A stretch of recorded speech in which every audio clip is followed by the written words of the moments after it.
Materials कहते हैं। आगे हम पढ़ेंगे on the basis of state, पदार्थ की अवस्था के आधार पर, पदार्थ को अवस्था के आधार पर तीन वर्गों में बांटते हैं। एक को कहते हैं सॉलिड, एक को कहते हैं सॉलिड्स, दूसरे को कहते हैं लिक्विड्स और तीसरे को कहते हैं गैसियस। मटेरियल्स के स्टेट के आधार पर मटेरियल को, सब्सटेंस को तीन कैटेगरी में बांटते हैं। एक को कहते हैं सॉलिड स्टेट, दूसरे को कहते हैं लिक्विड स्टेट और तीसरे को कहते हैं गैसियस स्टेट। हम ऊपर से पढ़ते हैं। On the basis of state materials can be classified into three category.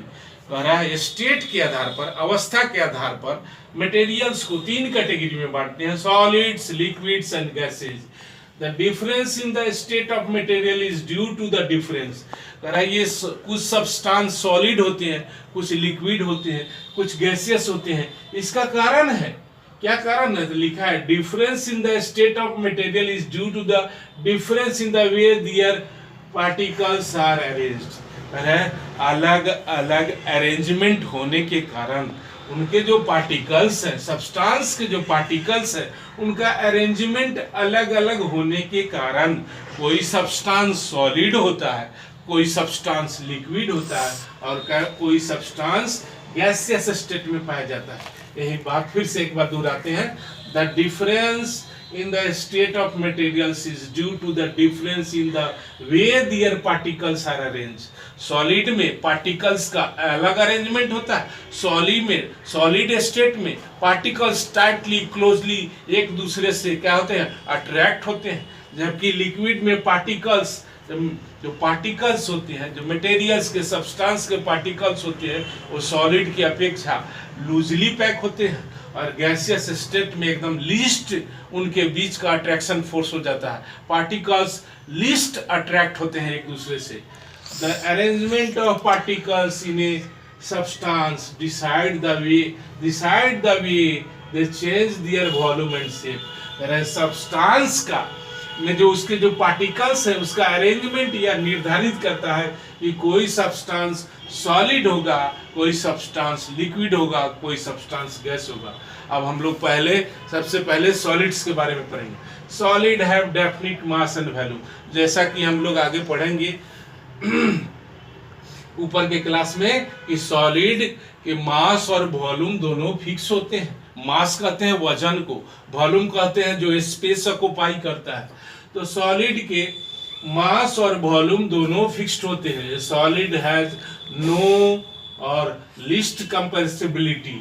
Solid को हम दबा नहीं सकते हैं क्योंकि उसके पार्टिकल्स एक दूसरे से टाइटली क्लोजली पैक्ड होते हैं एंड मेंटेन इट्स शेप। इस कारण सॉलिड अपना शेप मेंटेन रखता है, उसको हम डिफॉर्म नहीं कर सकते हैं even when subjected to an external force. जबकि हम उसके ऊपर, सॉलिड के ऊपर बाह्य बल लगाकर भी उसको हम डिफॉर्म आसानी से नहीं कर सकते हैं। यही बात लिखा है।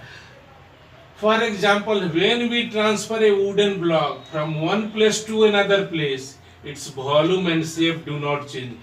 उदाहरण के लिए अगर ले ले कि एक लकड़ी का टुकड़ा हमको यहाँ से उस स्थान तक ले जाना हो, 1 मीटर आगे ले जाना हो, 2 मीटर आगे ले जाना हो, तो जैसा शेप और वॉल्यूम यहाँ पर रहेगा, उस वैसा ही शेप और वॉल्यूम लकड़ी का 2 मीटर आगे भी होगा, उसका शेप और वॉल्यूम चेंज नहीं होगा। तो सॉलिड्स ऐसे होते हैं जिनके वॉल्यूम और मास फिक्स्ड होते हैं। जबकि लिक्विड्स के बारे में पढ़ेंगे हम। लिक्विड्स को कहते हैं तरल पदार्थ। तरल पदार्थ जो हम पानी पीते हैं, जो दूध पीते हैं, ये सब लिक्विड है। जूस पीते हैं, ये सब लिक्विड्स है। तो लिक्विड्स की प्रॉपर्टी है liquids do not have a definite shape but occupy a fixed volume. Liquid का शेप तो फिक्स नहीं होता है लेकिन वॉल्यूम फिक्स होता है। 1 लीटर पानी किसी भी बर्तन में हम रखेंगे 1 लीटर ही रहेगा, लेकिन उस पानी का आकार अलग अलग बर्तन में अलग अलग दिखाई देगा। इसलिए कह रहा है liquids do not have a definite shape. Liquid का शेप डेफिनिट नहीं होता है जबकि वॉल्यूम डेफिनिट होता है। आकार अनिश्चित होता है जबकि उसका आयतन निश्चित होता है। Liquid फिल्स the container when at rest liquid को हम बर्तन में जब रखते हैं तो क्या करता है, वो बर्तन जिस बर्तन में रखते हैं उसी बर्तन के आकार को ग्रहण कर लेता है। A liquid fills the container when at rest and flows freely when powered into another container। क्या करते हैं हम, एक बर्तन से दूसरे बर्तन में पानी को उड़ेल देते हैं। क्या करते हैं, एक बर्तन से दूसरे बर्तन में, जग से हम ग्लास के अंदर पानी को उड़ेल देते हैं तो ग्लास में जाता है तो पानी ग्लास के जैसा हो जाता है। जग में, मग में रहता है तो मग का आकार ले लेता है। जिस बर्तन में रखते हैं उसी बर्तन का आकार लिक्विड अटेन कर लेता है। आगे बढ़ते हैं। Liquids can be compressed to a small extent as compare to the solids. तो सॉलिड्स की अपेक्षा लिक्विड्स के पार्टिकल लूजली पैक होते हैं, इसलिए उनको हम आसानी से दबा सकते हैं, कंप्रेस कर सकते हैं। सॉलिड की अपेक्षा लिक्विड्स ज्यादा कंप्रेसिबल होते हैं, इन पर एक्सटर्नल फोर्स लगा करके हम इन्हें कंप्रेस कर सकते हैं। For example, when we transfer 100 ml of coffee from a kettle to a cup, it takes the shape of the coffee cup।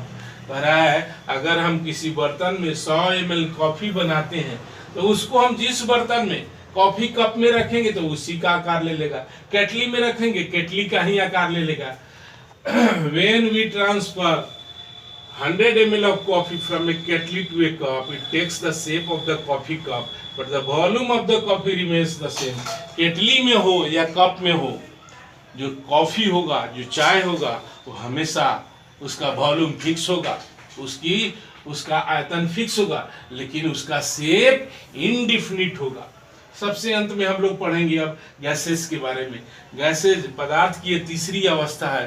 पहले पढ़े सॉलिड स्टेट, दूसरा पढ़े लिक्विड स्टेट और तीसरा पढ़े gaseous state. Gases do not have a definite shape and occupy a definite volume. गैसों का न तो शेप डिफिनिट होता है और न तो इसका वॉल्यूम डेफिनिट होता है। A gas can expand to fill any available space. Gas अगर बड़े सिलेंडर में भी 1 लीटर गैस हम डाल दें तो पूरे कंटेनर, पूरे सिलेंडर के अंदर वो फैल जाएगा।